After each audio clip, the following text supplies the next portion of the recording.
Hey, it's Clay, and this will be a video chart on ticker symbol HMNY. We will take a look at the 30-minute time frame.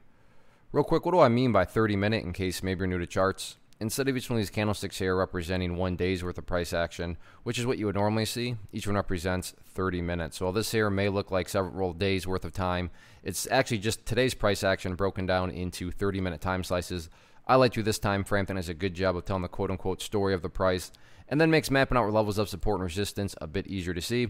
Done this analysis several times in the past. That's where this green line annotation is coming from, and that's actually where the updating needs to start, and that is just based on the foundational rule that when levels of support are broken and closed below, they tend to act as resistance. So we'll get this line updated and change from green for support to red for resistance.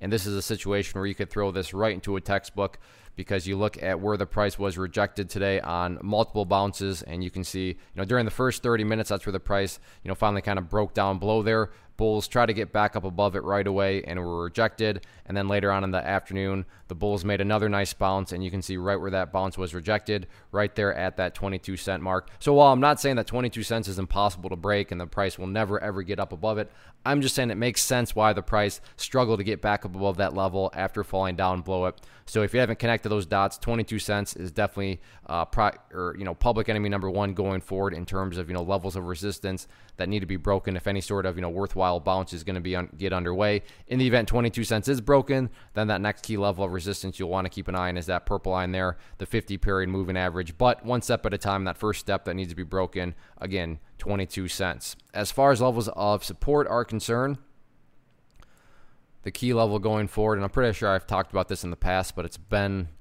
a while, so we'll just reiterate. But the overall level is down here at the 18-cent mark, and that just comes simply from, that is where the bleeding finally stopped right there, and then that's where the big bounce happened. Perhaps in the short term, you could say there's maybe something there, a little there, at 19 cents.